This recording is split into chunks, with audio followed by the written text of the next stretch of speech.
अस्सलामु अलैकुम वरहमतुल्लाहि वबरकातुहू। उम्मीद है आप सब ईमान और सेहत की बेहतरीन हालत में होंगे। आज हम जिस मौजू पे बात करेंगे वो हमारी नमाज सीरीज़ से ही मुतल्लिक है।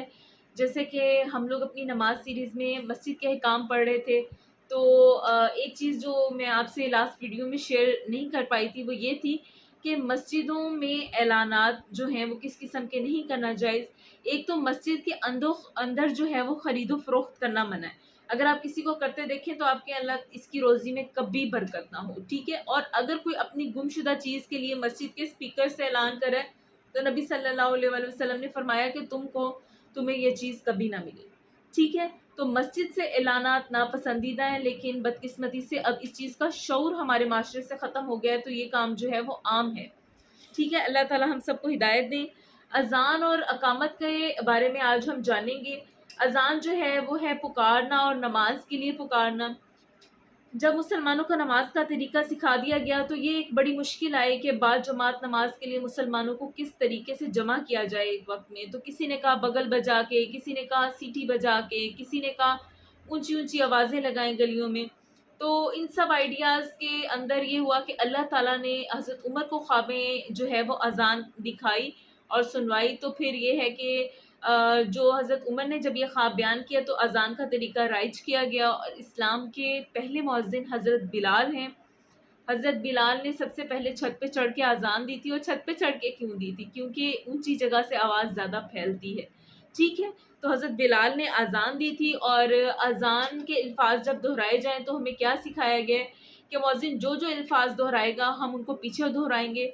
सिर्फ दो जगह जहाँ पर वो हय्य अलस सलाह और हय्य अलल फलाह कहता है, उस वक्त जो है वो हम ला हौला वला कुव्वता इल्ला बिल्लाह कहेंगे, ठीक है। उसका जवाब ये है, ठीक है। फिर नमाज के बाद मसनून तरीके से हम जो है वो दुरूद इब्राहिमी भी पढ़ सकते हैं, ठीक है। और अज़ान की अपनी दुआ भी जो है ना वो हम पढ़ सकते हैं, ठीक है। एक तो अज़ान के अल्फाज को पीछे पीछे दोहराने का अजर ये है कि उस शख्स के लिए क्या है, बेशत की खुशखबरी है।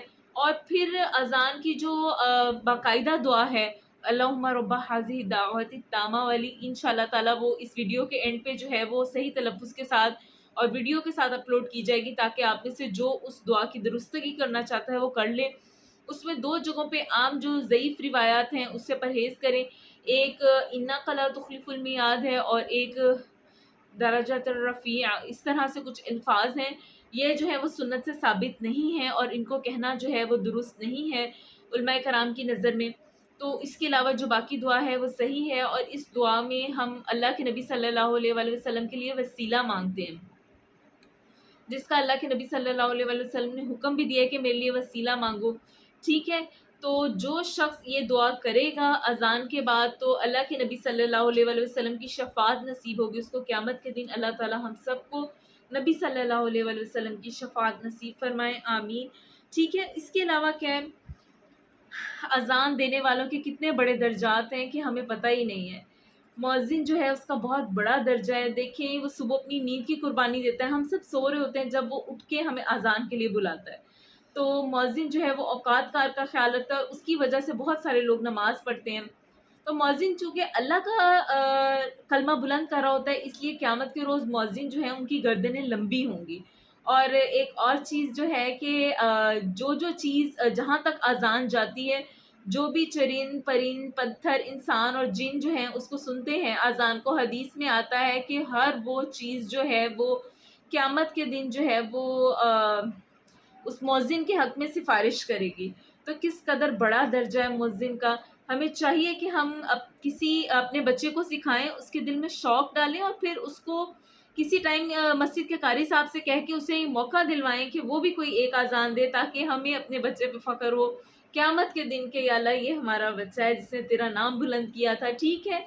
आपको पता है ना औलाद सदका जारिया होती है वालिदैन के लिए, ठीक है। फिर जब अज़ान दी जाती है ना तो शैतान भाग जाता है। शैतान वहाँ पर रह ही नहीं सकता जहाँ अज़ान दी जा रही होती है। और जब अज़ान मुकम्मल कर दी जाती है तो वो जब इंसान नमाज की हालत में आता है तो फिर शैतान क्या करता है, आके इंसान के दिल के ऊपर बैठ जाता है और वसवसे डालता है कि तुम्हारा वो काम रह गया, तुम्हारी वो चीज़ रहेगी, तुम्हारी वो चीज़ रहेगी। आपने देखा होगा दिन भर के जितनी चीज़ें रह जाती हैं वो सब नमाज में याद आने लगती हैं। तो अल्लाह ताला हम सब के लिए जो है वो आसानी पैदा करे, ठीक है। پھر اذان اور اقامت کے متعلق ایک اہم چیز ہے، وہ یہ ہے کہ کیا خواتین اذان دے سکتی ہیں؟ تو خواتین جو ہے وہ خواتین کی مجلس میں درمیانی آواز میں وہیں پر اذان دے سکتی ہیں، لیکن جو عورت ہے وہ عورتوں کے اندر ہی کھڑی ہو کے ان کی امامت کرائے گی۔ عورت جو ہے وہ ان سے آگے کھڑی ہو کے امامت نہیں کراتی ہے، عورتوں ہی کی صف میں درمیان میں کھڑی ہوتی ہیں اور امامت کراتی ہیں۔ ٹھیک ہے، حضرت عائشہ بھی جو ہیں انہوں نے اذان بھی دی اور اقامت بھی کہی خواتین کے درمیان میں۔ ٹھیک ہے، ٹھیک ہے، اور اذان اور اقامت کے درمیان مانگی جانے والی جو دعائیں ہیں وہ قبول ہوتی ہیں۔